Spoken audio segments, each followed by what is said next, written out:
Esta es la tierra de Israel, también llamada Palestina desde la conquista romana 2000 años antes. Un territorio de casi 500 kilómetros de largo por 60 de ancho, por el que se ha luchado durante siglos y por el que se lucharía otra vez.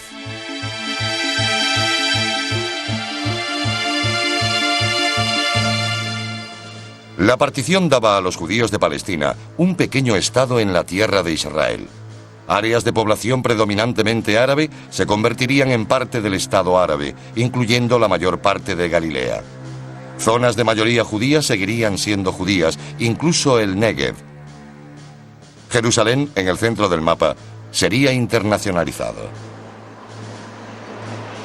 Los ingleses habían conquistado Palestina durante la Primera Guerra Mundial y la Sociedad de Naciones había autorizado un mandato británico para gobernar el país.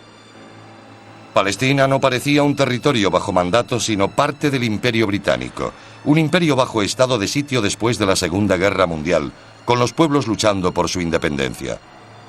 Los ingleses habían gobernado Palestina durante 30 años. Se establecieron más de 30 fuertes británicos por todo el país para controlar carreteras y cruces estratégicos. Los fuertes se construyeron en 1936 contra la revuelta árabe. En 1948, cuando los británicos preparaban la retirada, fueron escenario de cruentas batallas por su control entre árabes y judíos.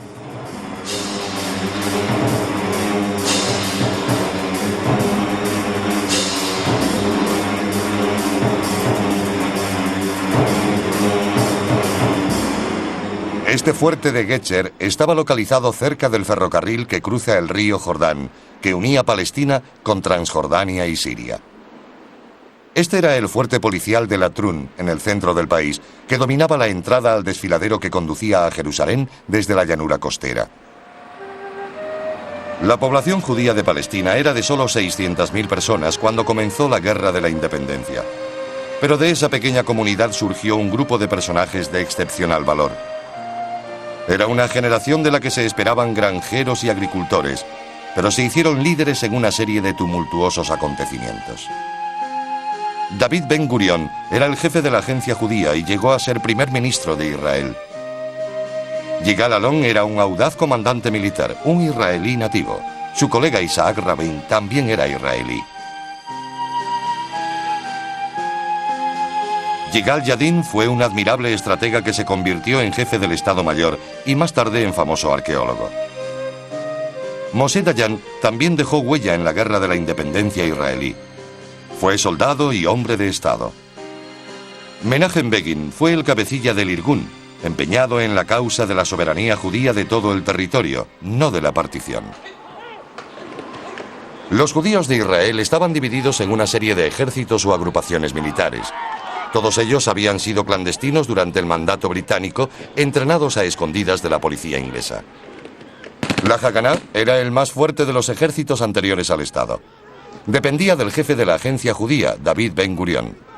Cuando comenzó la guerra, la Haganá contaba con 32.000 soldados registrados y 13.000 armas, en su mayoría fusiles. La Haganá tenía munición para 3 días escasos de lucha.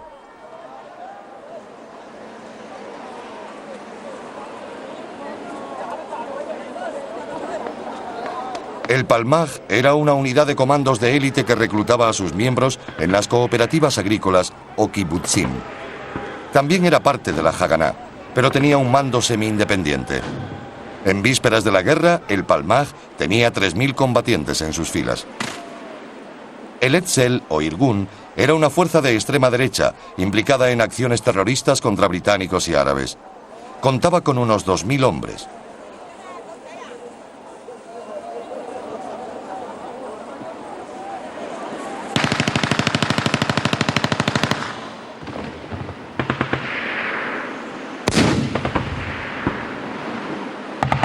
Después de la decisión de las Naciones Unidas de dividir Palestina, el sueño del Estado judío de la tierra de Israel estaba amenazado por la dura realidad de las armas.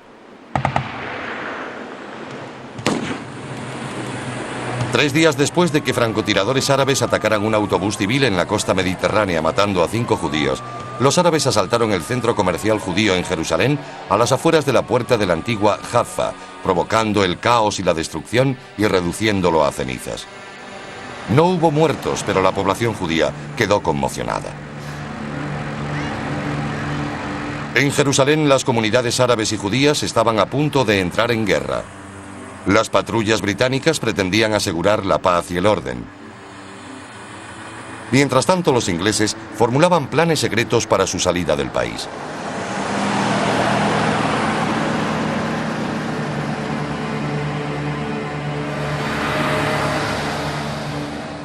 El líder de los judíos palestinos era David Ben Gurión. Era respetado y temido entre sus colegas. Ben Gurión quería luchar contra los árabes, frenar el poder del disidente Irgun y forjar una nación judía. Su visión de un Estado democrático judío y su estrategia para conseguirlo determinó la lucha de los nuevos israelíes contra sus enemigos.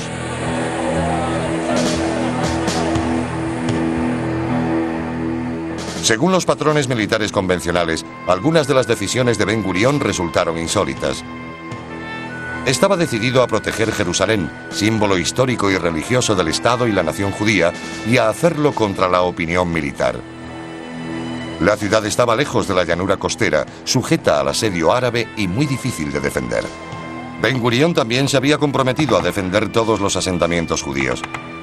Al sur de Jerusalén estaba Gush Etzion, un grupo de 4 pequeñas cooperativas agrícolas, o kibbutzim, con solo unos cientos de residentes. Gush Etzion estaba fuera de la frontera del Estado judío en el plan de partición de las Naciones Unidas. A principios de enero, un oficial del Palmaj, Uzi Narkis, se convirtió en comandante de Gush Etzion. Enseguida, cuando vi aquel cerco, comprendí que estaban sentenciados. No había ninguna posibilidad de que sobrevivieran los 4 pequeños kibbutzim que ya estaban sitiados.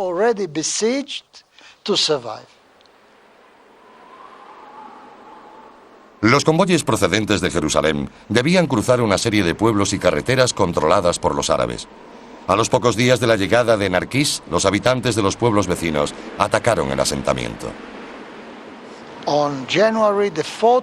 Fue la mañana del 14 de enero. No creo haber visto tantos árabes en ese valle de ahí, llamado el Valle de los Bendecidos.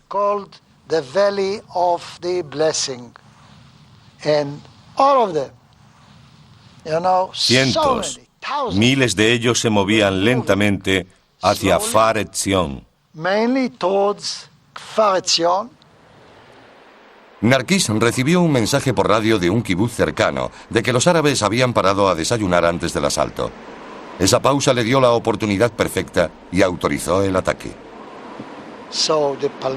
El pelotón del Palmaj les sorprendió en mitad del desayuno. Les rodeó y les atacó. Todos se retiraron. Hubo muchos muertos y heridos. Ese fue realmente el comienzo del ataque. Los soldados judíos estaban escasos de armamento y munición.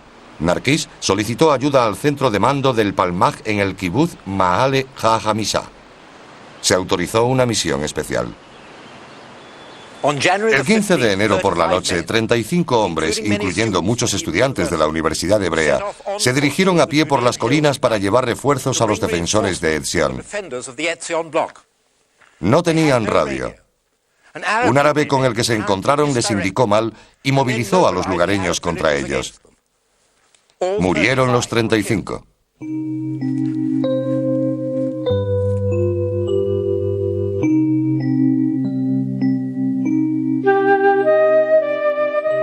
Los árabes de los pueblos limítrofes se congregaron para ver a los muertos. Estas fotografías fueron tomadas después por fuerzas israelíes. Los cuerpos estaban mutilados.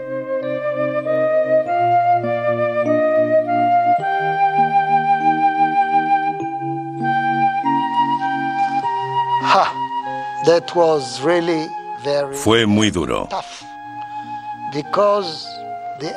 Los árabes y los palestinos estaban en guerra. Pero nadie entendía por qué habían tenido que mutilar al enemigo.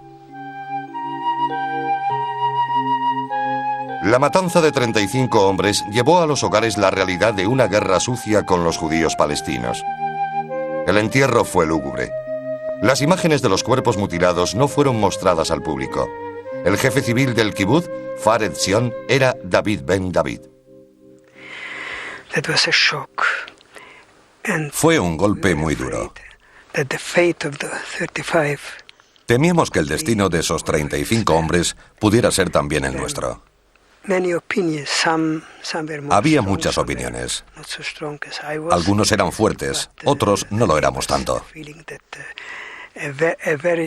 Pero tuvimos la sensación de que nos esperaba un destino muy duro.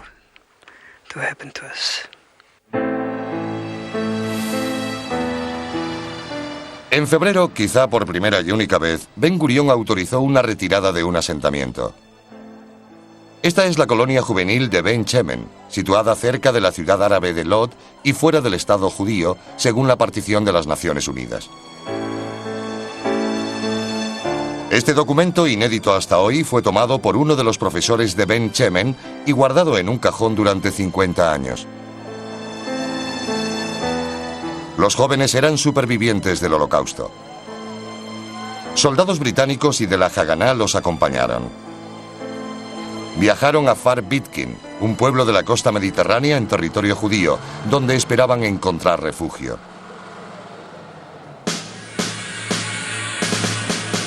La batalla también se desarrollaba al norte del país. Las ciudades septentrionales estaban mezcladas, incluyendo judíos y árabes. Haifa, en la costa, era el principal puerto del país y seguía bajo control británico. Los ingleses usaban su poder para contener la emigración judía. Aunque la mayor parte de Galilea la ocupaban pueblos árabes, los kibutz israelíes estaban diseminados por toda la zona.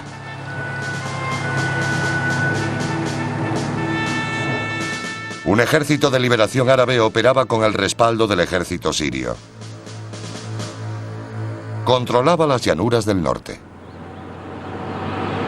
El 16 de febrero atacaron Kiryat Zevi, un kibutz religioso en el Valle del Jordán. Los judíos sofocaron el ataque. Murieron un judío y 40 árabes. Para guardar las apariencias, los árabes reivindicaron la victoria alegando haber matado a 300 judíos.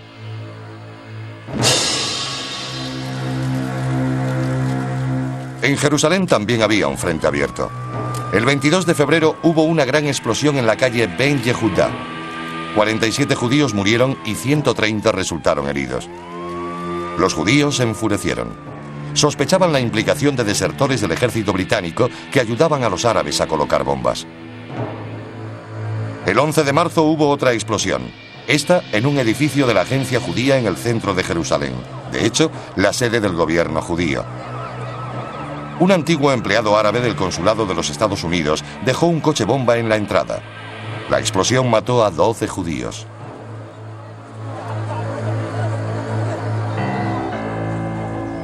Los pueblos árabes que rodeaban Jerusalén suponían un cerco sobre la ciudad, aislándola de la costa. Los árabes podían hostigar y atacar convoyes, provocando heridos y muertos. Un grupo del Palmaj recibió la orden de ocupar la carretera a Jerusalén. Tzipi Nerilla, una enfermera de 17 años, era miembro de la brigada.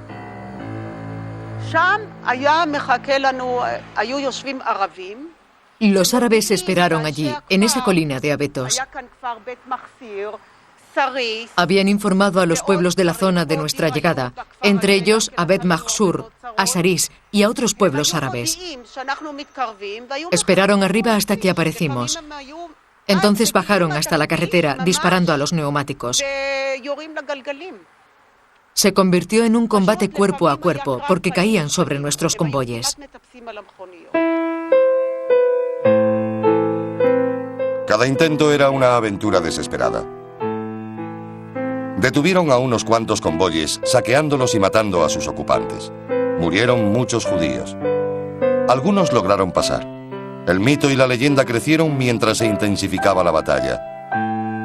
Un joven poeta escribió: los convoyes atraviesan la ciudad. Nuestros muertos se apilan a ambos lados de la carretera.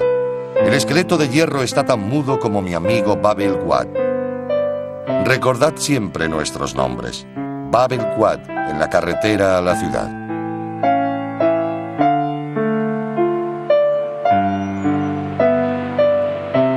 Los esqueletos de hierro permanecen en la carretera de Jerusalén como recordatorios de la batalla.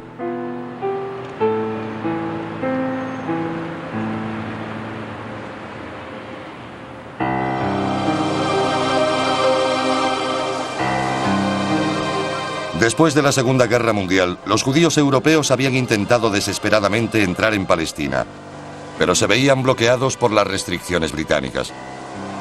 Muchos de esos judíos eran supervivientes del Holocausto. No soñaban solo con un refugio en Israel, sino con una vida a salvo en un Estado judío. La vigilancia británica de la costa palestina era constante. Aunque los ingleses consiguieron entorpecer el paso a los judíos, provocaron en los refugiados una mayor determinación por alcanzar la tierra que consideraban su hogar. El barco de la Haganá, una Fraid, sin temor, fue uno de los que detuvieron. Sus pasajeros fueron enviados a campos de detención en la isla de Chipre, a 300 kilómetros de distancia. Sin embargo, algunos judíos europeos ya habían logrado burlar la vigilancia británica. Entre ellos estaba uno de los pocos que sabían cómo disparar una ametralladora, un superviviente del Holocausto, partisano en los bosques de Polonia, que después había entrenado a otros en el campo de desplazados de Bergen-Belsen. Su nombre, Menahem Ullmann. Decidí venir aquí para crear un país, para casarme y criar a mis hijos. Un país para mí y para todos los descendientes de los muertos en el Holocausto europeo. Esta batalla iba a ser como la del gueto de Varsovia. No había posibilidad de huir, pero teníamos que luchar.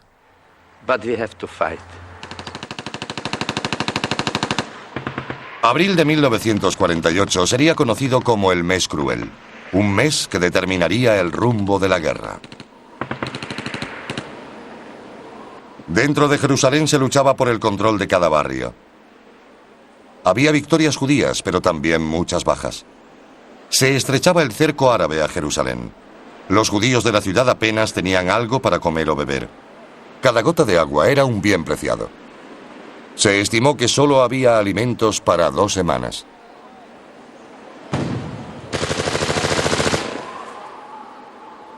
Disparaban proyectiles desde la ciudad antigua y los pueblos árabes de los alrededores. Habían ocupado zonas judías, pero no había contigüidad territorial, dificultando así la defensa. El barrio hebreo de la ciudad antigua, poblado en su mayoría por judíos, se reforzó con hombres de la Haganá y el Palmaj.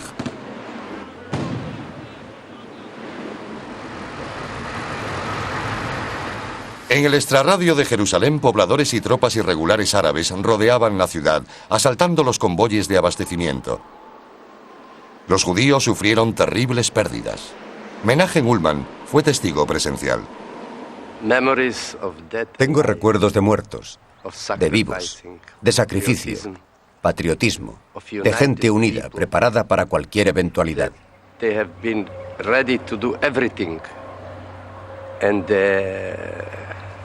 El nombre de la acción era Muerte o Victoria.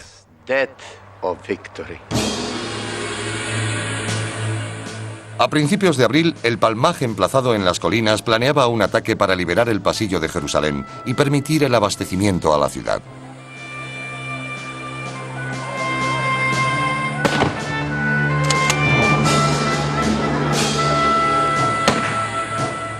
Estas secuencias muestran a los soldados árabes preparándose para la batalla en una de las colinas. El cámara los acompaña en su ataque. Practican la toma de un asentamiento judío cercano a Jerusalén. Todos los pueblos que la rodeaban eran cruciales para el control de la ciudad.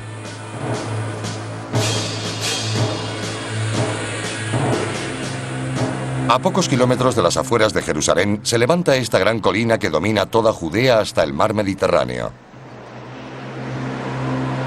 Llamada el Castel o Castillo, conserva los restos de un fuerte romano y luego cruzado.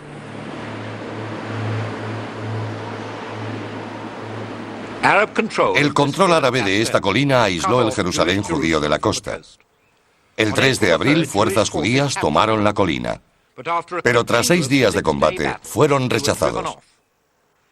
Su última orden fue una advertencia. Todos los soldados deben replegarse. Todos los comandantes cubrirán su retirada. La tarde del 8 de abril, los judíos mantenían la colina, aunque miles de árabes irregulares estaban cada vez más cerca. Uno de los jefes de pelotón del Castle era Menahem Ullman. El que tomara el Castle controlaría la zona. El comandante árabe palestino era Abdul Qader Husseini. Envió miles de soldados.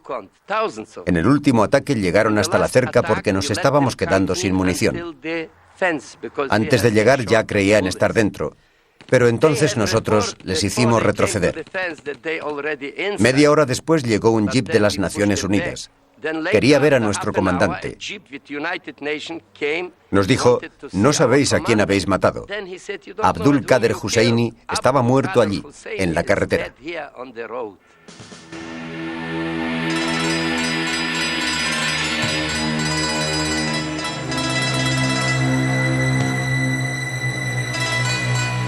Al día siguiente ofició un masivo funeral por Husseini en Jerusalén, en el Monte del Templo, zona llamada por los árabes Haram el-Sharif, el noble santuario. La muerte de Husseini sembró la desilusión entre las filas árabes. Habían matado a su mejor comandante.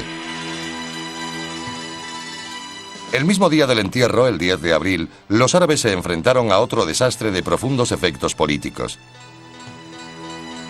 Fuerzas judías del Irgun atacaron y tomaron el pueblo de Dir Yassin. Pero hubo más de 200 árabes muertos, muchos de ellos mujeres y niños.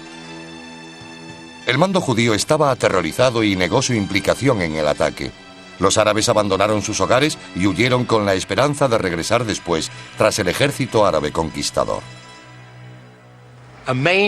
El principal objetivo árabe era el barrio hebreo de la ciudad. Los judíos habían vivido allí cientos de años a pocos metros del Muro de las Lamentaciones. El bombardeo árabe era continuo. El 13 de abril alcanzaron una guardería y 20 niños resultaron heridos. El sitio continuaba. Las penalidades dentro del barrio se intensificaban. Los bombardeos también.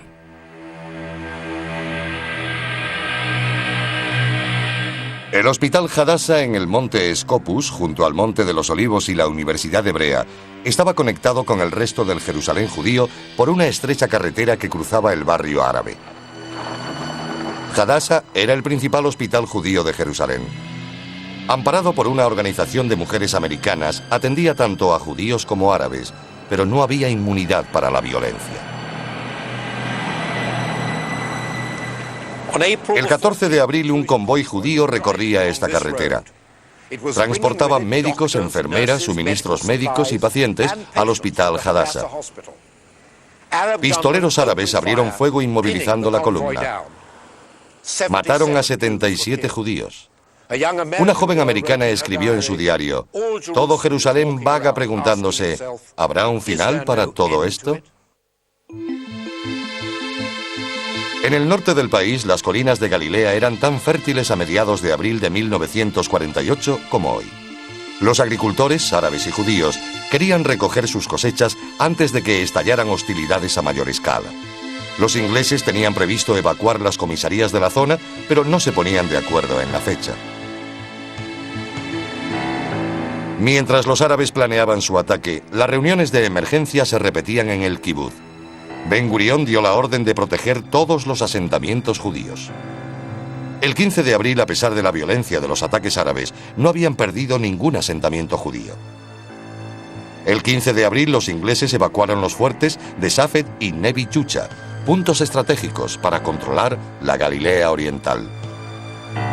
Este comando de élite preparó un ataque sorpresa sobre dos flancos a Nevi Yucha. Muchos de estos jóvenes perdieron la vida. El ataque fue rechazado. El Palmaj fue derrotado por primera vez, un fracaso que minó la moral judía. Yair Parag fue uno de los combatientes. En una noche mataron o hirieron a la mitad de los nuestros. 22 personas procedentes principalmente de un grupo que vivía en el kibutz y que pertenecían al mismo movimiento juvenil. Por todas partes se sucedieron los éxitos. El 18 de abril los ingleses evacuaron el fuerte policial de Tiberíades. Después de los ataques árabes, las fuerzas judías cortaron la ciudad en dos. Los civiles huyeron, dejándola bajo control judío. Unos días después, con los británicos planeando secretamente su marcha final desde Haifa, la Haganá decidió tomar la ciudad y abrir su puerto a la inmigración judía. En la batalla por Haifa, las fuerzas árabes y judías estaban igualadas, unos 600 hombres en cada bando. Al amanecer del 20 de abril, la Haganá lanzó un ataque en tenaza sobre el barrio árabe, desde el puerto y desde la parte alta de la ciudad. La Haganá pidió que la población árabe permaneciera en Haifa, pero la mayoría de los civiles huyó dejando la ciudad a los judíos.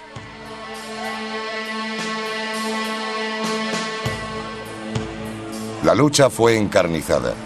Las fuerzas judías lograron un sorprendente triunfo. Hubo muertos en ambos bandos.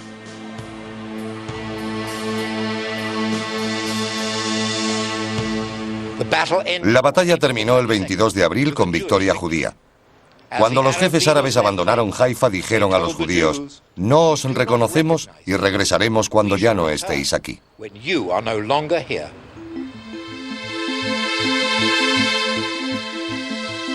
El 24 de abril, los ingleses evacuaban la comisaría de Semach en el extremo meridional del mar de Galilea.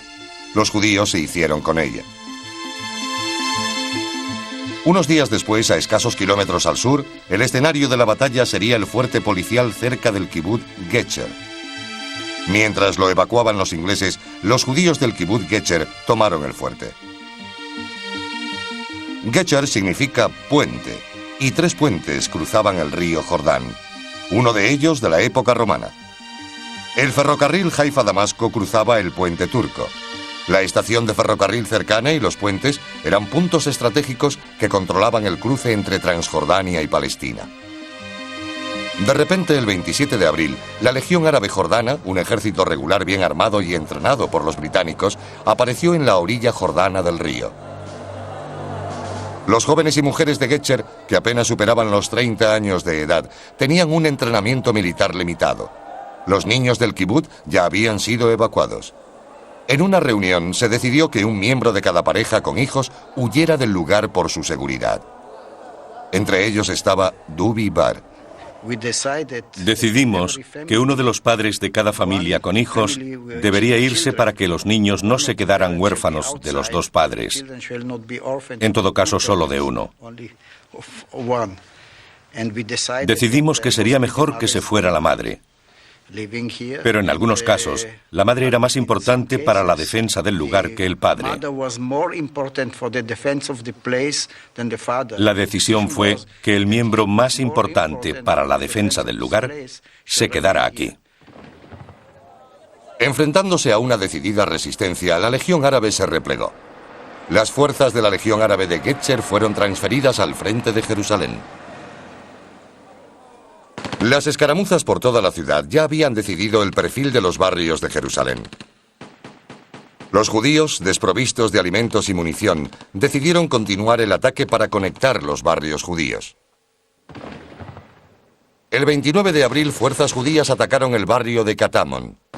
La clave de la batalla fue el monasterio ortodoxo griego de San Simón, tomado por tropas del ejército iraquí. Los judíos aseguraron la posición, convirtiendo el monasterio en un puesto de mando. Los judíos controlaban ahora la parte occidental de la ciudad, aunque el barrio hebreo de la ciudad antigua seguía cercado. El 26 de abril comenzó la batalla por Jaffa, una ciudad portuaria cercana a Tel Aviv. Jaffa era parte de la zona incluida en el Estado árabe en el plan de partición de las Naciones Unidas. Las fuerzas del Irgun abrieron el camino en un ataque coordinado con la Haganá. El bombardeo británico de Tel Aviv y un ataque aéreo sobre la cercana Bat Yam debían ayudar a los árabes. Los soldados británicos abrieron fuego sobre los judíos, que amenazaban con provocar la caída de esta crucial ciudad árabe. El 11 de mayo los judíos habían ganado. Los árabes huyeron en masa de Jaffa. De 70.000 residentes, solo 3.000 permanecieron en la ciudad. Casi simultáneamente, la lucha por el control de la Galilea Oriental en el norte del país alcanzaba su punto álgido. Los árabes de Safed tenían fama de ser duros combatientes. Cuando los ingleses evacuaron la ciudad a mediados de abril, una unidad del Palmaj se había infiltrado en el barrio judío en la parte alta de la ciudad. Hubo un punto muerto durante varias semanas. Atacamos sin éxito. La moral estaba muy baja. La gente de Safed nos gritaba, nos preguntaba por qué les habíamos hecho eso. Podíamos habernos rendido a los árabes y ellos habrían sobrevivido, pero ahora los masacrarían. El comandante del Palmaj, Yigal Alon, atravesó las líneas árabes para organizar un ataque. Comenzó la noche del 10 de mayo. Por la mañana Safed estaba vacío. 15.000 árabes abandonaron el pueblo en una noche y Safed estaba en nuestras manos.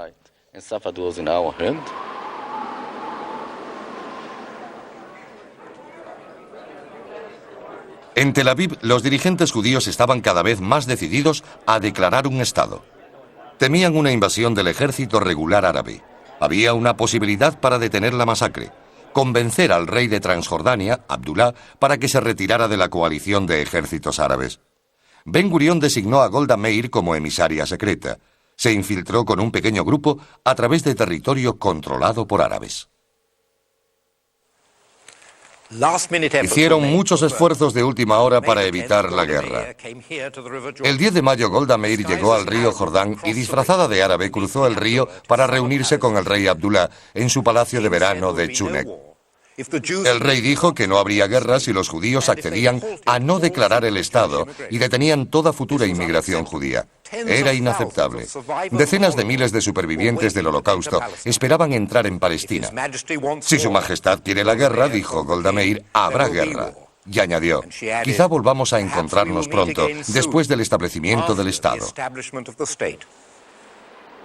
A punto de declararse el Estado, los árabes reanudaron los ataques sobre el aislado kibutz judío de Faret Zion, al sur de Jerusalén. Los heridos fueron trasladados al kibutz vecino. Árabes irregulares entraron en el Faret Zion y aniquilaron a todo el que encontraron. Poco después, la Legión Árabe de Transjordania expulsó a los irregulares y tomó los asentamientos judíos vecinos. Cuando se creó el Estado judío, nosotros fuimos los últimos en salir del kibutz de Gush Etzion y nos hicieron prisioneros de guerra.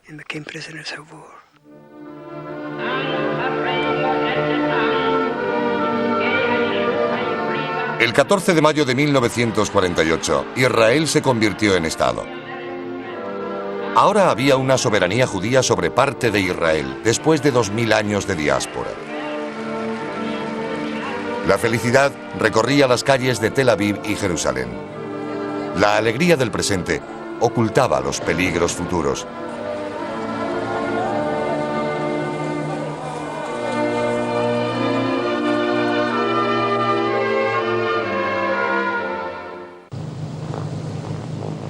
El 15 de mayo, aviones egipcios atacaban Tel Aviv. Los daños ocasionados el primer día de guerra total fueron considerables. Un Spitfire fue derribado. Los árabes habían demostrado que sus cazas podían llegar a los centros de población judíos. La opinión militar fue unánime. El Estado no sobreviviría. El mariscal Montgomery, que había mandado a los victoriosos ejércitos aliados en el norte de África y Europa, dijo que el Estado de Israel sería derrotado en 2 semanas. Los árabes amenazaban a Israel por todos los frentes. Al sur, el ejército egipcio preparaba un ataque a gran escala sobre Tel Aviv y Jerusalén. En el centro, la Legión Árabe Jordana ya estaba en Jerusalén y reforzaba sus tropas. El ejército iraquí se unió a la contienda. Al norte, los ejércitos sirio y libanés se preparaban para la invasión. El 15 de mayo, los sirios se prepararon para el ataque en el extremo meridional del mar de Galilea. Avanzaron durante la noche. Los 2 asentamientos judíos más cercanos habían sido evacuados. En Semach, 42 judíos defendían la antigua fortaleza británica. Lucharon durante 2 días hasta que murieron. En Tel Aviv, David Ben Gurión ordenó a Moshe Dayan dirigirse al norte con estas palabras: protege los asentamientos del Valle del Jordán. Dayan reunió las fuerzas para la defensa, pero estaban desesperadamente escasos de armas y munición. A las 4:30 de la madrugada del 20 de mayo, el ejército sirio atacó Deganya con tanques y lanzallamas. Comenzó una sangrienta batalla.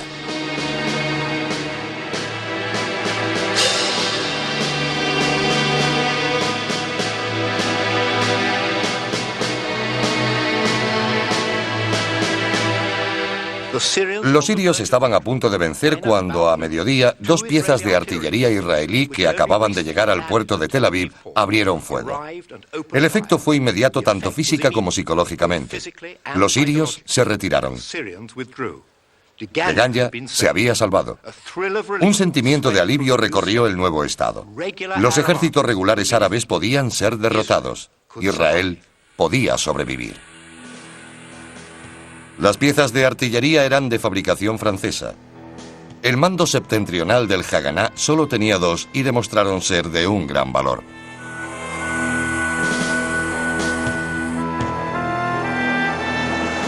Al sur de Deganya, los habitantes del kibutz de Getzer estaban recibiendo refuerzos del Haganá.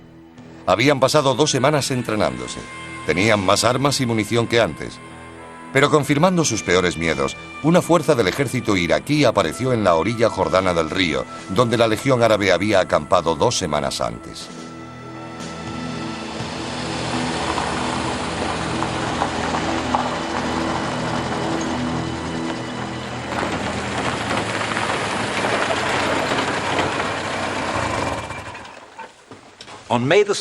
El 16 de mayo los iraquíes volaron la puerta y un vehículo armado entró en el centro del fuerte.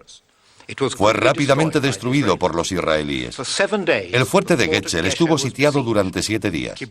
Los habitantes de los kibutz y los soldados israelíes aguantaron contra todo pronóstico. El 7º día, las 2 piezas de artillería israelí que había defendido con éxito Deganya llegaban al sur. Abrieron fuego y los iraquíes huyeron. Al sur del país, en el desierto del Negev, los israelíes tenían varios asentamientos. Mantener el suministro de agua era crucial. Los egipcios esperaban escasa oposición de las fuerzas israelíes. El ejército egipcio decidió hacer un ataque masivo sobre 2 flancos para cortar el país en 2. Una fuerza avanzaría por las montañas de Judea para tomar Jerusalén desde el sur, privando al rey Abdulá de Jordania del control exclusivo de la ciudad. La fuerza principal avanzaría a lo largo de la costa hacia Tel Aviv.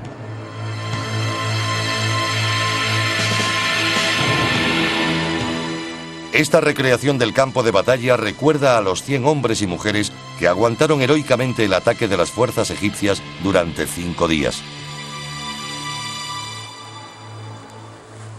El 19 de mayo los egipcios atacaron Yar Mordecai al sur de Tel Aviv. La defensa se enfrentó a infantería, tanques, artillería y aviones. El 2.º día de batalla habían muerto 18 hombres. El 3er día el kibutz dio señales de que los hombres estaban próximos al agotamiento. Uno de los comandantes del amenazado kibutz era Munio Brandwein. Nos atacaron con artillería, aviones y morteros. Su infantería avanzó hasta colocarse a 150 metros. Abrimos fuego y atacamos. Ellos habían tenido muchas bajas y retrocedieron. Pensamos que se habían retirado todos. En esos 2 días sufrimos 18 bajas. Llegaron refuerzos, pero tras 5 días de intensa lucha, el kibutz tuvo que ser abandonado. Esos 5 días proporcionaron un respiro esencial, gracias al cual se pudieron enviar armas y refuerzos al norte para la defensa de Tel Aviv.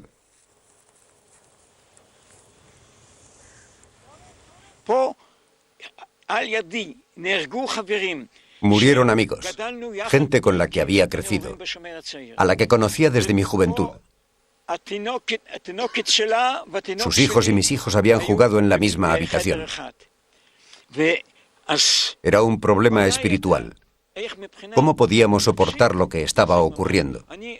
Pero preferí calmarme, tenerlo todo bajo control porque había que actuar contra el invasor.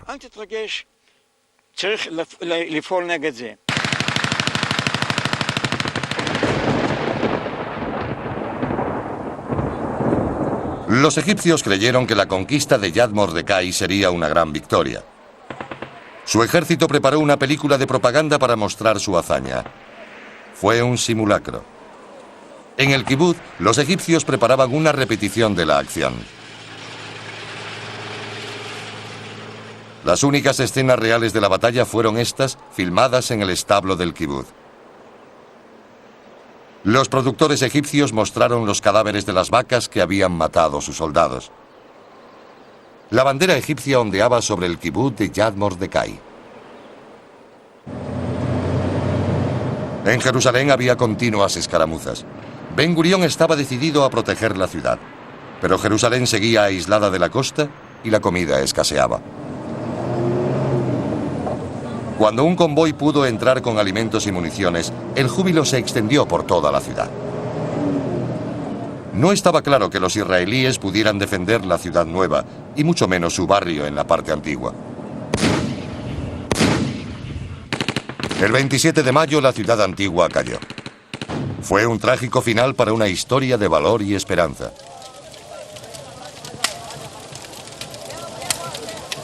La Legión Árabe liberó a mujeres y niños que pudieron continuar hasta el oeste de Jerusalén. Se quedaron con los hombres como prisioneros de guerra.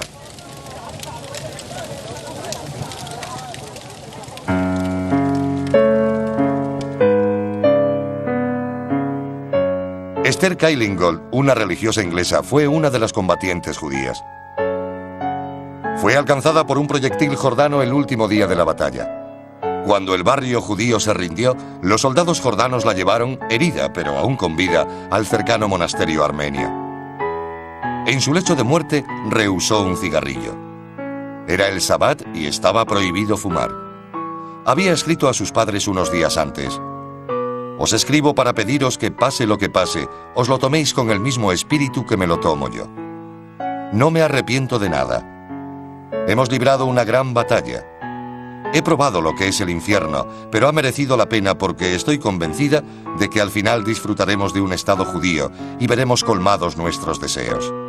Me alegra pensar que vosotros podéis disfrutar y saborear los frutos de nuestra lucha. Sed felices y recordadme con dicha. Shalom y adiós. Os quiere, Esther».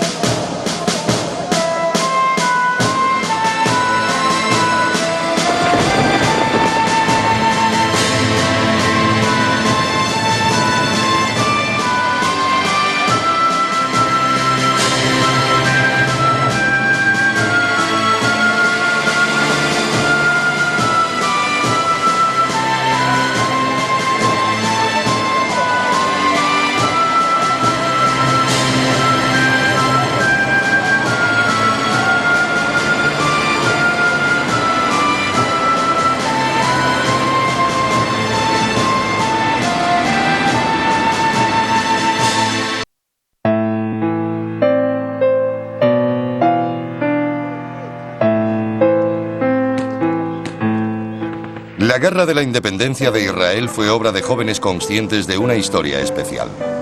Lucharon por la independencia política, pero también por la vida y el futuro del pueblo judío. Los primeros meses de la guerra resistieron a un enemigo decidido a derrotarlos.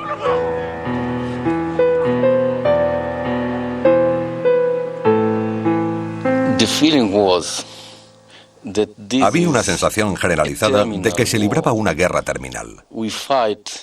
No luchábamos por una victoria segura, ni siquiera por la victoria en una batalla concreta. Era un combate por la supervivencia física de cada uno de nosotros como nación, como grupo, y por nuestro país y nuestra historia.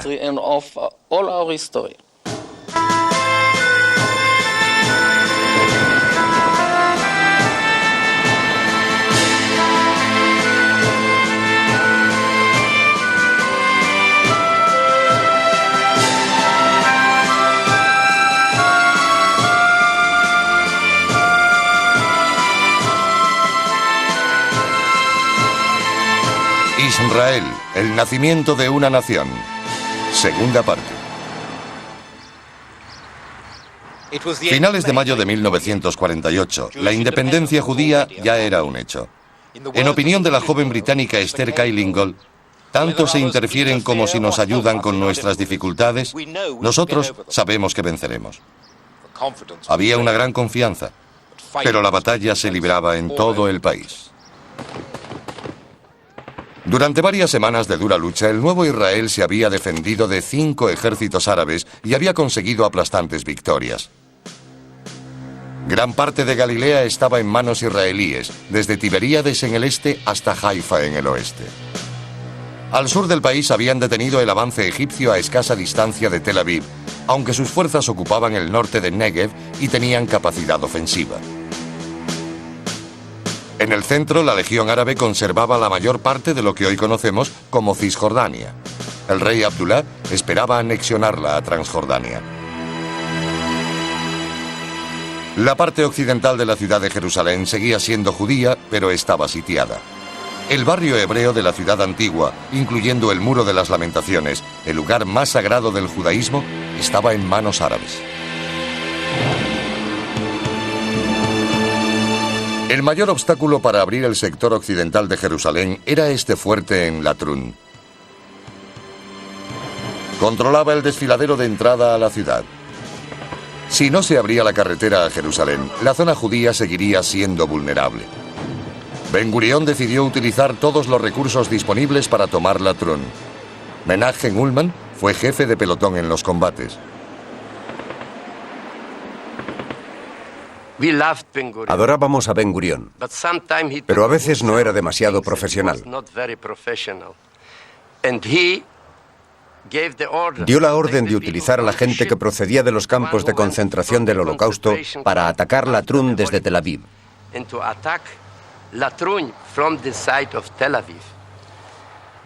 No conocían Tel Aviv y muchos de ellos murieron justo aquí.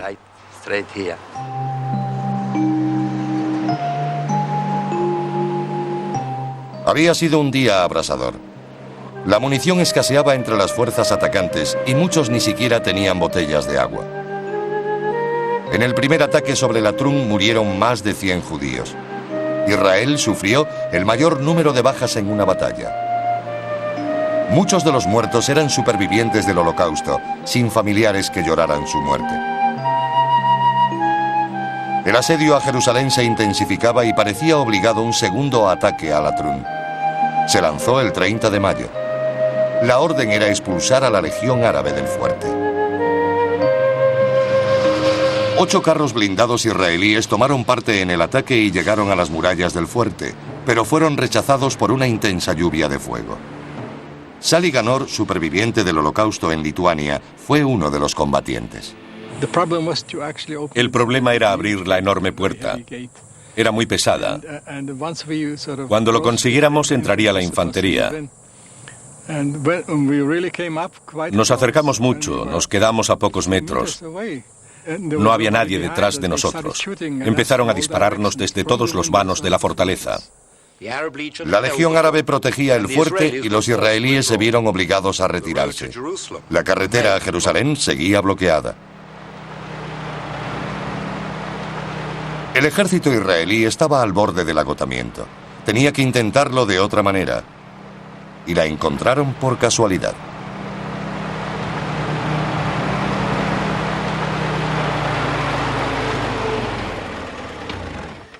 El fracaso de la toma de Latrun significaba que seguía sin haber paso a Jerusalén. 2 soldados israelíes consiguieron permiso para volver a casa asumiendo todos los riesgos.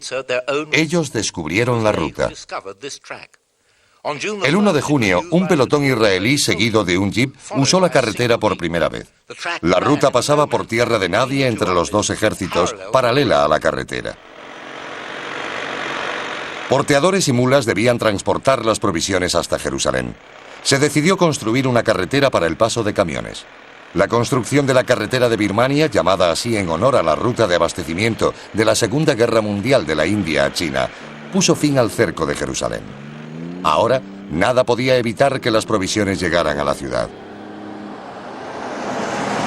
A pesar de la proximidad del alto el fuego, la Legión Árabe aún mantenía el fuerte de Latrun. Ben Gurión ordenó lanzar un ataque final. Fuerzas adicionales traídas especialmente del norte se unieron al Palmaj en Jerusalén. Yair Parag estaba entre los combatientes. No había tiempo para organizarse logísticamente entre los dos grupos, uno desde Jerusalén y el otro desde Galilea. Fue un fracaso. Los del grupo local ocuparon la colina equivocada, aunque conocían bien la zona, pero cometieron un error. El ataque fracasó. Durante la retirada, su jefe ordenó a Yair y a otros 2 soldados, sin apenas armas, guardar la carretera ante un posible contraataque árabe.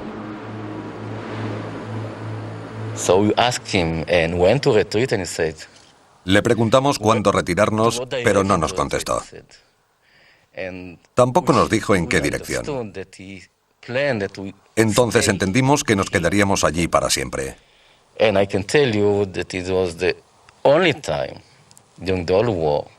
Fue el único momento durante toda la guerra, y estuve combatiendo todo un año, que tuve el sentimiento de que ese día iba a morir. El contraataque árabe nunca llegó. Al norte del país, a la sombra del monte Hermón, los israelíes consolidaron sus triunfos. Pero en los días previos al alto el fuego, los hombres de Khouji y el ejército sirio intentaron desesperadamente una victoria. Los sirios centraron sus ataques aquí, en Mismar ha-Yarden. Bir-Raski era jefe de una unidad de reserva de la Haganá. Me dio la orden un comandante de brigada. Nos dijo que en nuestra ruta encontraríamos 2 cañones de 65 milímetros procedentes de Degania. Cuando llegamos empezamos a disparar a los sirios. Hicimos 10 descargas, no más. Rompimos su ataque y se dispersaron. Un campo de minas frustró un segundo ataque sirio. La noche del 9 de junio, a punto de ordenarse el alto el fuego, los sirios lanzaron un tercer ataque, esta vez en una zona no protegida por minas. Lograron afianzar su posición e invadir el asentamiento.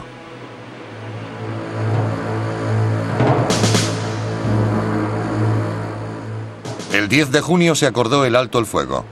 Ambos bandos estaban exhaustos. En Latrun, el cese fue supervisado por agentes de las Naciones Unidas. Los muertos yacían al sol y empezaban a descomponerse. Tras los feroces combates, hicieron el intercambio de cuerpos.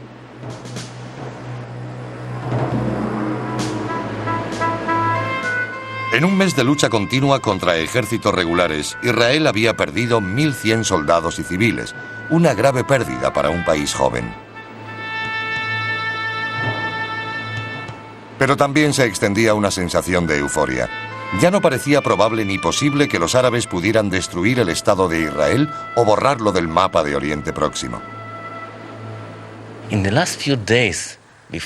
los días previos al alto el fuego, quería que me hirieran para sobrevivir y llegar al final. Quería estar vivo después de la guerra. Pero cuando llegó el fin, nos sentimos decepcionados porque tuvimos la sensación de no haber acabado la tarea.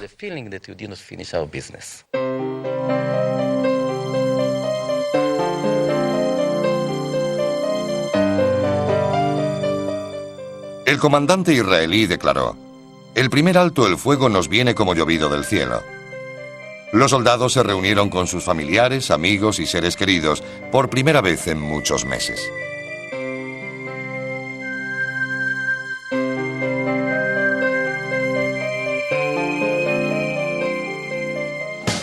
La primera tregua dio a Israel el respiro que tanto necesitaba. Usando a sus agentes en el exterior, introdujo armas y munición, asegurando así una ventaja escasa pero real sobre sus enemigos árabes. El ejército israelí, compuesto en el pasado por míseras fuerzas, había alcanzado los 49.000 hombres y mujeres. Se intensificó la instrucción. Se hicieron grandes esfuerzos por conseguir aviones que formaran una auténtica fuerza aérea para contrarrestar los ataques árabes. Algunos de los aviones procedían de los Estados Unidos, otros de Europa, especialmente de Checoslovaquia. Muchos de los jóvenes pilotos eran veteranos de la Segunda Guerra Mundial de los ejércitos de América e Inglaterra. Los aviones eran el núcleo de la Fuerza Aérea israelí. Se integraron rápidamente en el orden de batalla para proporcionar apoyo crítico a las unidades terrestres. El Altalena era uno de los barcos que transportaba armas a Israel. Sus bodegas contenían suficientes armas para abastecer a varios batallones. El artífice de su adquisición fue el disidente movimiento Irgun, temido por Ben Gurión como ejército privado por su poder político y militar. El jefe del Irgun, Menachem Begin y David Ben Gurión, no lograron alcanzar un acuerdo sobre el destino o la pertenencia de las armas. El barco llegó a las costas de Bitkin al norte de Tel Aviv. Ben Gurión ordenó que el barco entregara sus armas de forma incondicional en cuestión de minutos. Cuando el Irgun se negó, las tropas israelíes recibieron la orden de atacar. Un gran número de combatientes del Irgun y 2 soldados israelíes resultaron muertos. El barco levó anclas y siguió rumbo al sur, a Tel Aviv. A bordo había muchos partidarios del Irgun y armas destinadas a su movimiento. Ben Gurión no quería que hubiera ejércitos independientes en el nuevo estado e insistió en que el Irgun rindiera el barco y sus armas. Cuando se negó, dio la orden de abrir fuego.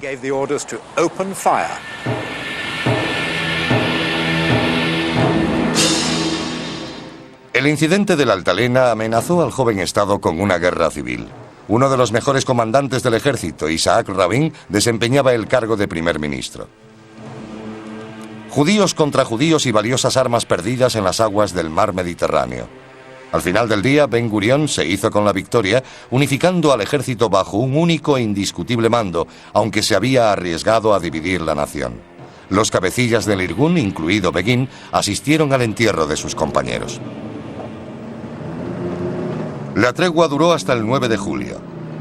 Le siguieron 10 días de actividad israelí que les permitió avanzar sus posiciones en muchos lugares del país. Había 4 zonas vitales ante los nuevos enfrentamientos. Al norte, en Shefaram y Nazaret, los israelíes consiguieron el control del resto de pueblos y ciudades árabes que seguían formando bolsas de resistencia. En el centro del país, debajo de Galilea, los fallos tácticos y de inteligencia les costaron una clara victoria. Las fuerzas del ejército iraquí continuaron protegiendo esta elevación cerca de la ciudad árabe de Jenin. Y había 2 lugares más: Lod y Ramallah. Lod y Ramallah eran ciudades árabes que podían bloquear la libertad de movimiento de las fuerzas israelíes hacia el Negev y Jerusalén desde Tel Aviv y amenazaban la seguridad de las zonas judías junto al Mediterráneo. Bajo el mando de Yigal Alon y la dirección táctica de Moshe Dayan, los israelíes tomaron la zona. Hasta ahora los árabes habían huido de sus hogares por propia iniciativa o de sus líderes. Esta operación marcó un cambio. Los ejércitos árabes usaban las ciudades de Lod y Ramallah como base desde la que atacar la llanura costera. El 9 de julio los israelíes lanzaron una ofensiva contra ellas. Al día siguiente, el batallón de comandos israelíes mandado por Moshe Dayan entraba en Lod. El asalto duró solo 47 minutos, pero provocó la confusión entre las fuerzas árabes. 2 días después ocupaban Ramallah. Miles de árabes huyeron animados por los oficiales israelíes por expreso deseo de Ben Gurión. El centro del país ya era israelí. Tomaron el aeropuerto internacional construido por los ingleses cerca de Lod y lo transformaron rápidamente en una base aérea. Los egipcios habían establecido su cuartel general en la ciudad de Migdal, parte del Ashkelon moderno. Estas imágenes que Israel capturó meses después muestran a Migdal bajo control egipcio. Estaban convencidos de que sus fuerzas no solo podrían proteger el norte del Negev, sino ampliar sus zonas bajo su control.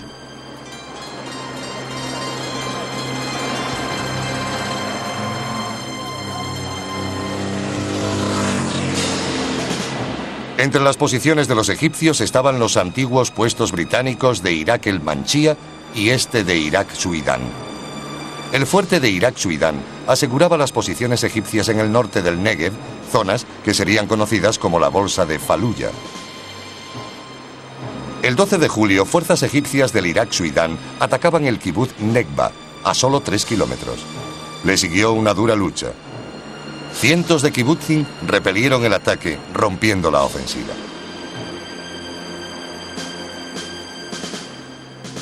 Al final del 10º día de combates, el mapa volvió a transformarse. Hubo un nuevo alto el fuego. Aunque los israelíes se mostraban confiados, la mayor parte del Negev seguía en manos egipcias.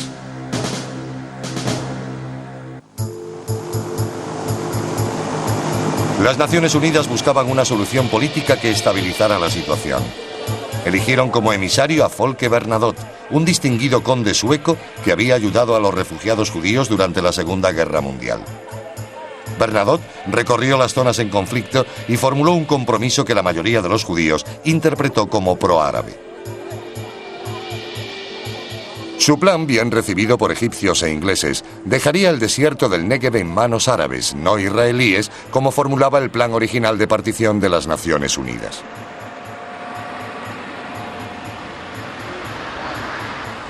El 17 de septiembre, el conde Bernadotte se disponía a tomar el té con el gobernador militar de Jerusalén cuando el grupo terrorista Stern le tendió una emboscada en una esquina y lo mató. El gobierno de Israel condenó de inmediato el atentado. Ben Gurión ordenó detener a todos los líderes del Stern, rodear sus bases, confiscar sus armas y matar a todo el que se resistiera. Nunca encontraron a los asesinos de Bernadotte, pero recientes biografías y memorias indican quién fue el miembro del grupo terrorista que apretó el gatillo.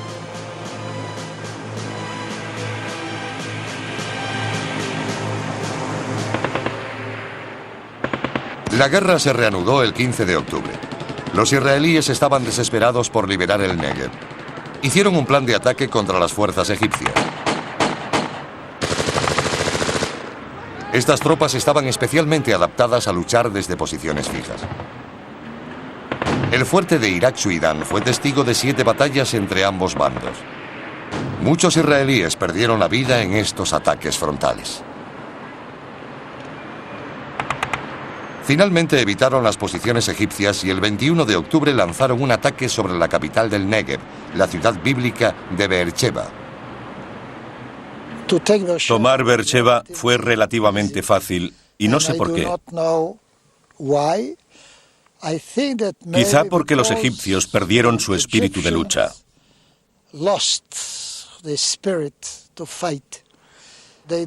No se imaginaban que nos atreveríamos a tomar la capital del Negev.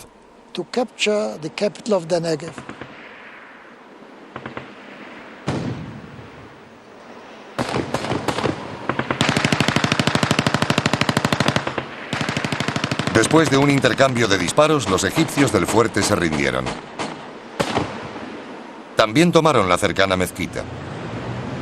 A las 9:15 de la mañana del 22 de octubre, el cuartel general israelí recibía el mensaje: Beersheba está en nuestro poder.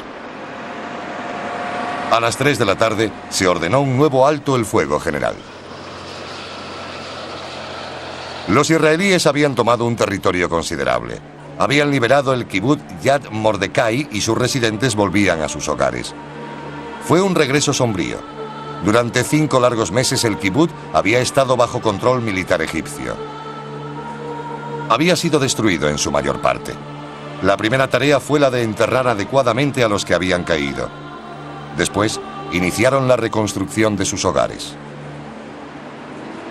Mientras en el norte del país, los israelíes lanzaban la operación Hiram, llamada así en honor al rey de Tiro, en Líbano, que envió cedros para ayudar al rey Salomón a construir el primer templo de Jerusalén en tiempos bíblicos. El objetivo de la operación era tomar toda Galilea hasta las fronteras previstas para el país. Debían destruir a las fuerzas de Kaugji y su ejército de liberación palestino y expulsar a fuerzas sirias, libanesas e iraquíes. La operación fue un éxito.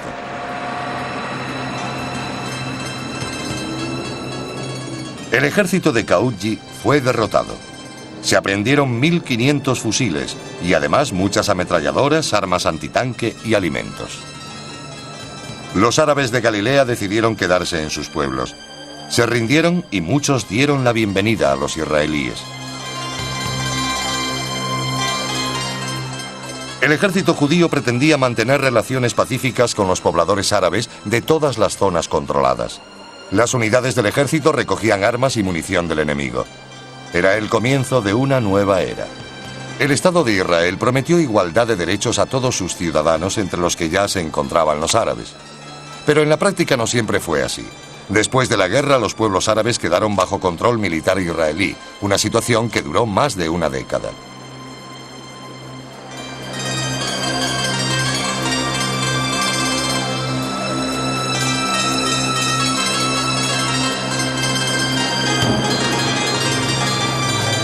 Las fuerzas judías también entraron en pueblos drusos.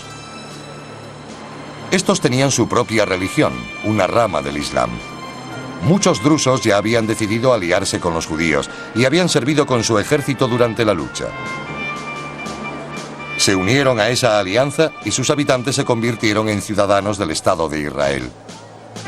Durante el mes de noviembre, los israelíes continuaron avanzando por el Negev.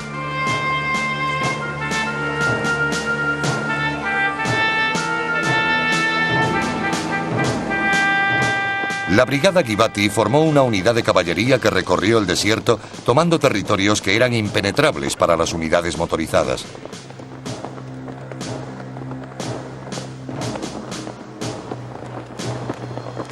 En el frente jordano se había conseguido un alto el fuego efectivo.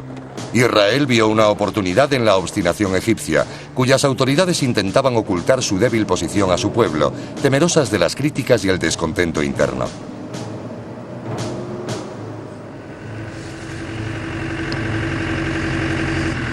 El 10 de diciembre de 1948, Yigal Yadin, director de operaciones de las fuerzas israelíes, dio la orden: derrotar al enemigo y expulsarlo hasta la frontera del país. En la preparación de la batalla, su jefe de operaciones, Isaac Rabin, reparó una antigua calzada romana que cruzaba el Negev hasta el Sinaí. La batalla comenzó la madrugada del 22 al 23 de diciembre. Dirigidas por Yigal Alon, las fuerzas israelíes liberaron el Negev occidental.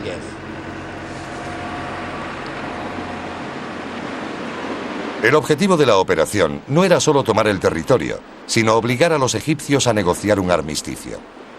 Los israelíes avanzaron en acciones bien coordinadas. Aunque sufrieron algún revés, el avance hacia el oeste fue rápido. Hicieron muchos prisioneros. El ejército egipcio seguía siendo una fuerza combatiente, pero el gran número de prisioneros ponía en duda su futura eficacia. Participamos de forma activa en una operación llamada la Campaña del Joreb, uno de los nombres del monte Sinaí.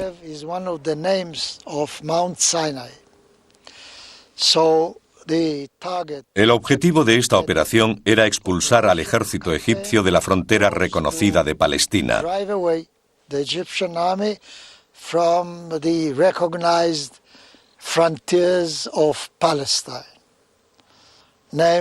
Concretamente de Aujal Jafir, hoy Nitzana.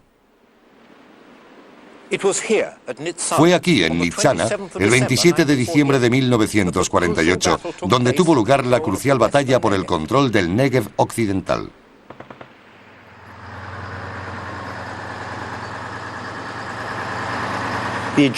Las fuerzas egipcias estaban atrincheradas en la antigua línea turca de ferrocarril. Después de una dura batalla, fueron derrotadas y muchos oficiales de alta graduación hechos prisioneros. Hasta ese momento, el ejército egipcio había luchado en suelo israelí. Ahora tenía que centrarse en la defensa de su propio territorio. El sol del Sinaí se ha puesto en muchas guerras. El final de esta estaba cerca.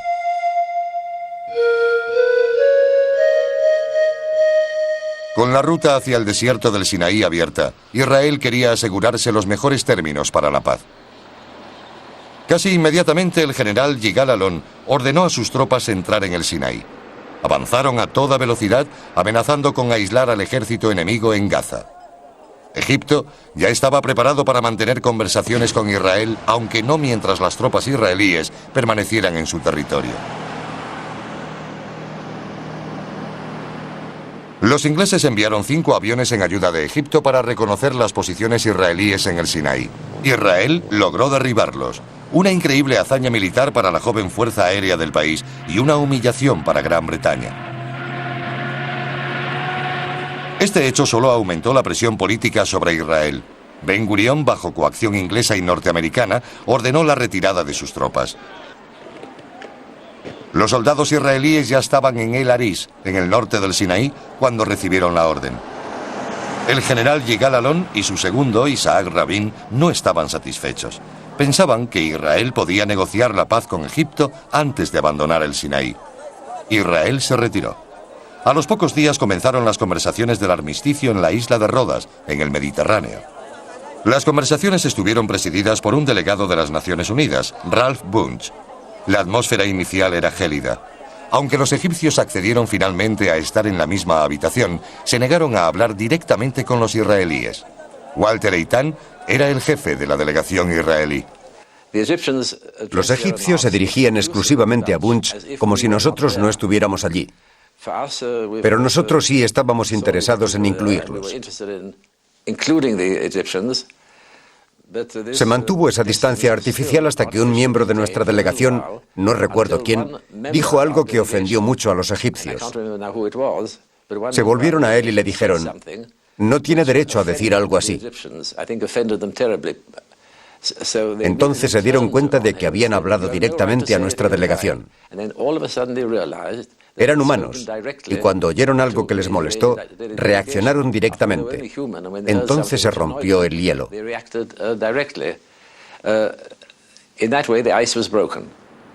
Como resultado del armisticio firmado el 24 de febrero, las tropas egipcias se retiraron de la bolsa de Faluya, desalojando por completo el territorio israelí.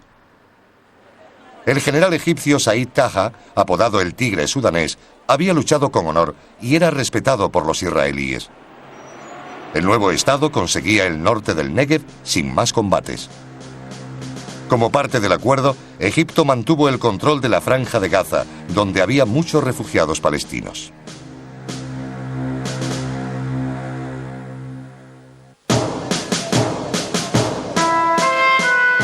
Con las conversaciones en buen camino, había una esperanza para la paz en todos los frentes y para el comienzo de una vida normal en Jerusalén. Los israelíes querían establecer su Estado y su democracia. Ningún símbolo de gobierno democrático viable era más potente que el de un parlamento. Ben Gurión inauguró el Knesset, el Parlamento israelí, en el edificio de la Agencia Judía en Jerusalén el 14 de febrero de 1949.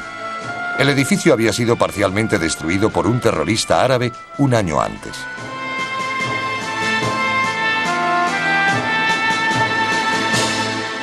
Las negociaciones egipcias habían dejado abierta la distribución del desierto del Negev.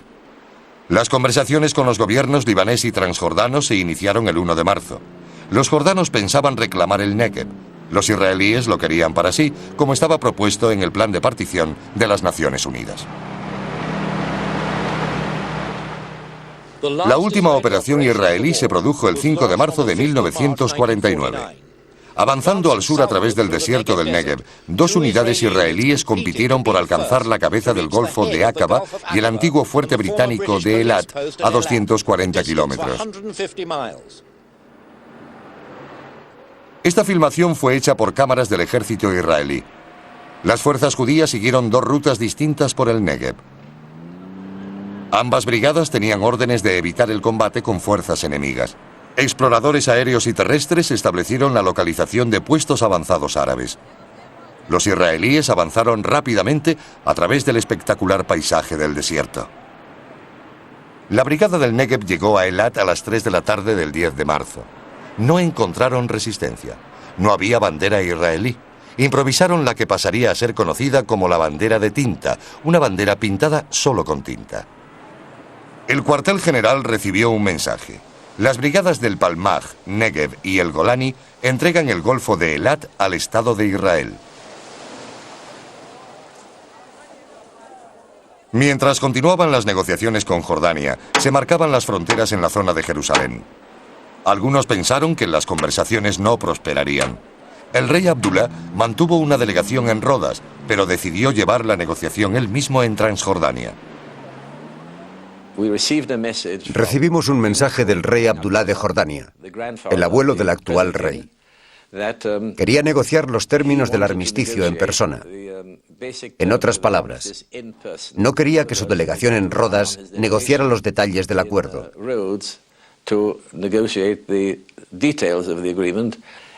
Lo decidimos todo directamente con él. Luego le comunicó las decisiones a la delegación en Rodas. Las conversaciones desembocaron en importantes modificaciones de fronteras. Israel consiguió Wadi Ara en el norte, incluyendo una serie de pueblos árabes donde tropas iraquíes habían ocupado las montañas. Wadi Ara proporcionaba a Israel un acceso más directo entre la llanura costera y la Galilea oriental. Ben Gurión lo había deseado desesperadamente. A cambio, los israelíes entregaron una pequeña franja cerca de Hebrón. El otro objetivo israelí era controlar la línea férrea de la costa a Jerusalén. Pasaba por el pueblo árabe de Bet Safafa. El rey Abdullah accedió a entregar la línea férrea y dividir el pueblo, esperando la aquiescencia israelí a sus propios planes de anexionarse Cisjordania. Después de la guerra, la situación de los árabes era realmente singular en este pueblo de Bet Safafa, al sur de Jerusalén.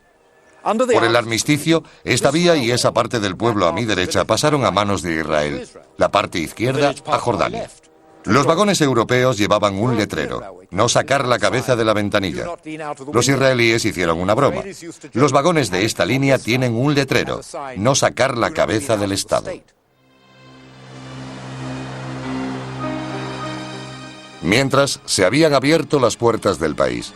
El nuevo Estado declaró el derecho a regresar. Todo judío que quisiera hacerlo podría volver al país y hacerlo suyo. La respuesta no se hizo esperar. Desde el nacimiento del nuevo Estado, cientos de miles de inmigrantes llegaron a Haifa. Llegaban desde Europa junto a supervivientes del Holocausto, desde el norte de África, de América, Irán, Irak e incluso desde la India. Hubo que ampliar al máximo los recursos del puerto para recibirlos. El Estado también tuvo que hacer un gran esfuerzo para acogerlos.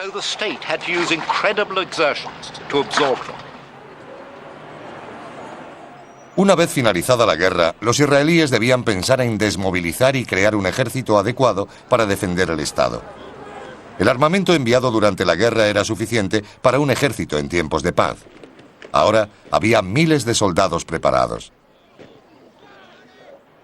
Israel era un país bíblico, capaz de defenderse, gobernarse y listo para integrarse en el concierto de las naciones.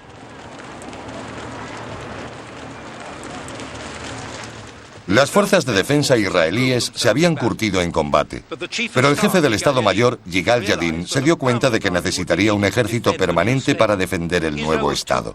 Israel era un país demasiado pobre para permitirse una gran milicia. Yadin fue a Suiza, donde quedó impresionado por su ejército de ciudadanos.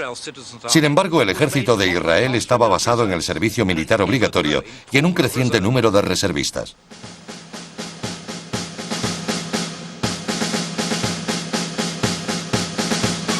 En marzo de 1949, Bernard Beecham, un judío británico, decidió visitar el Estado de Israel. Beecham había sido soldado en la Segunda Guerra Mundial, pero no había servido en Palestina. Le animó la idea de captar la sensación de vida del nuevo Estado y hacerlo en color. Logró un extraordinario archivo de la vida en Israel en marzo y abril de 1949.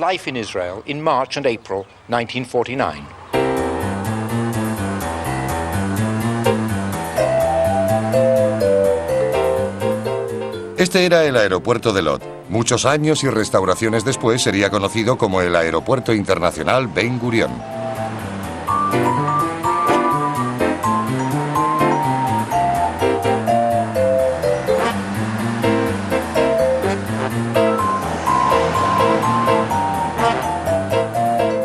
Tel Aviv era una pequeña ciudad mediterránea. Había terminado la guerra, no tenía mucho tráfico. Se ofrecían conciertos especiales y muchos soldados seguían paseando por las calles. El casco de la Altalena permanecía en la costa de Tel Aviv.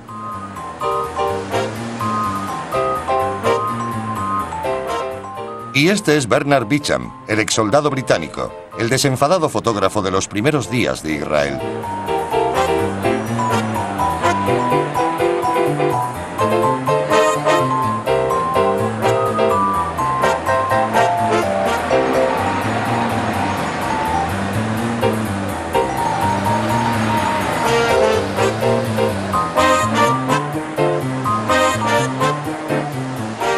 Bicham visitó Jaffa, todavía marcada por la guerra.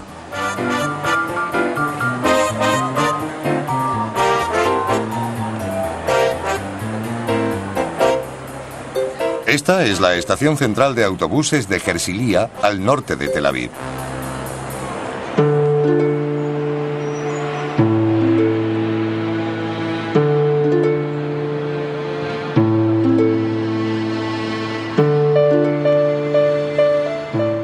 Unos días después, Bicham viajó a Jerusalén. El contraste con Tel Aviv era mayúsculo. Jerusalén, en lo alto de altas colinas, es más frío que Tel Aviv. En los primeros meses después de la guerra era una ciudad sombría, aparentemente apesadumbrada por su historia. Una ciudad incompleta marcada por los recientes conflictos y la división resultante, de la que habían sido testigos las piedras eternas de Jerusalén. Una ciudad predestinada a seguir siendo la capital de Israel como ya lo había sido. Pero en marzo de 1949 era una ciudad marcada por las secuelas de la guerra.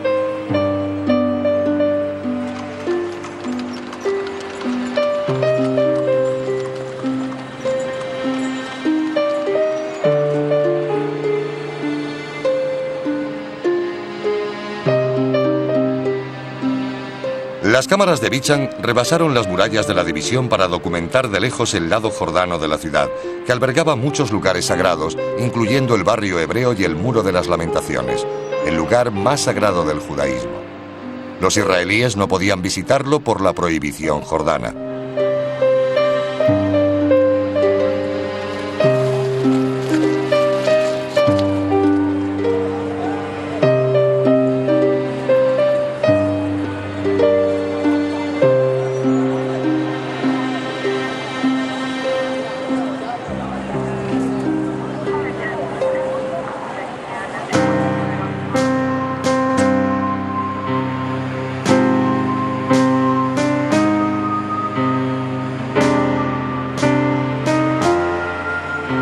Bicham se dirigió al sur.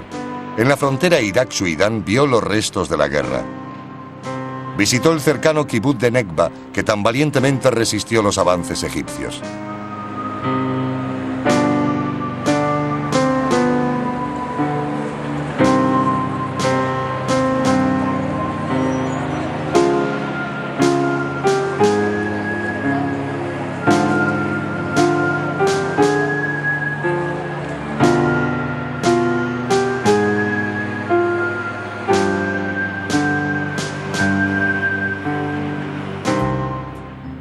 Voluntarios extranjeros que trabajaban en la cocina del kibutz posaron para su cámara. Desde el kibutz Nekba, Bicham viajó más al sur, a Beersheba, la capital del desierto del Negev.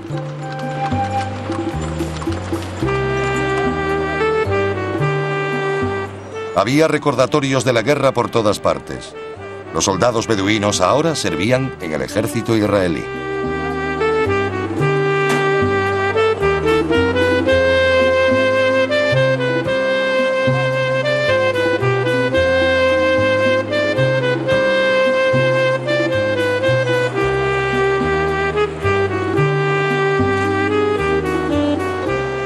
La ciudad no le dio pista alguna de la metrópolis que llegaría a ser, aunque la bandera israelí ondeaba por toda la ciudad.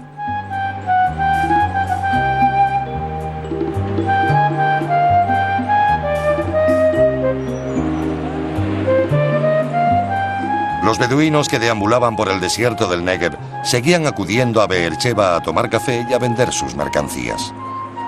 Se convertirían en ciudadanos israelíes.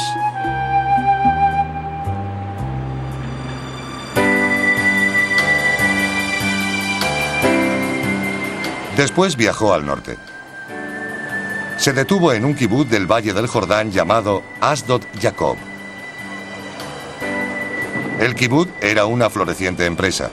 Sus miembros podían volver a ser agricultores, no soldados.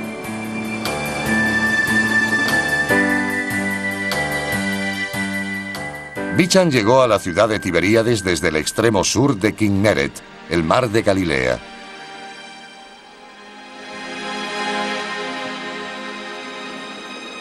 Tiberíades tiene magníficas vistas al mar de Galilea. La ciudad seguía parcialmente en ruinas.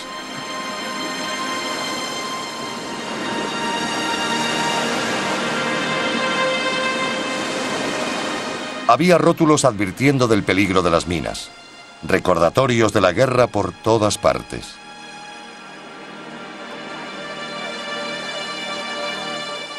Pero la ciudad parecía volver a vivir.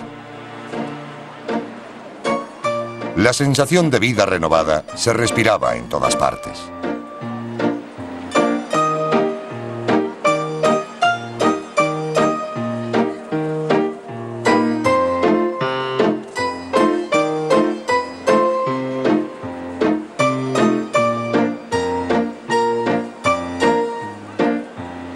Era una ciudad valiosa para los cristianos. Aquí pasó Jesús sus últimos años. Bichan subió a bordo de un pequeño barco para cruzar el lago hasta el kibutz Ein Geb, al alcance de los cañones sirios desde las colinas.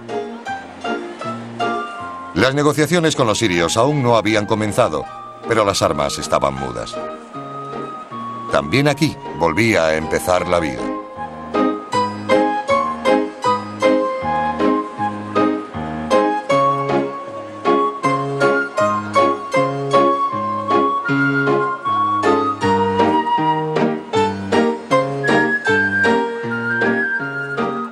De vuelta a Tiberíades, los soldados israelíes partían en busca de un merecido descanso.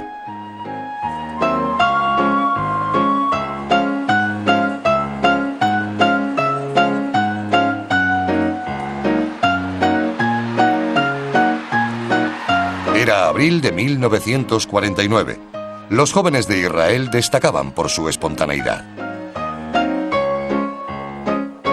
Eran las primeras semanas y meses de una nueva vida para el pueblo de Israel.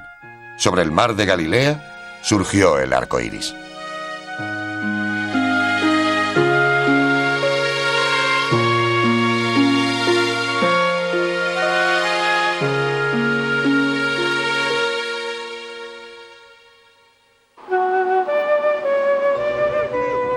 La guerra de la independencia de Israel fue una guerra por el establecimiento de un Estado y por la supervivencia de su pueblo. El destino de la guerra determinó el cese del fuego. Las negociaciones establecieron las fronteras que duraron 19 años, hasta que Israel volvió a verse amenazada.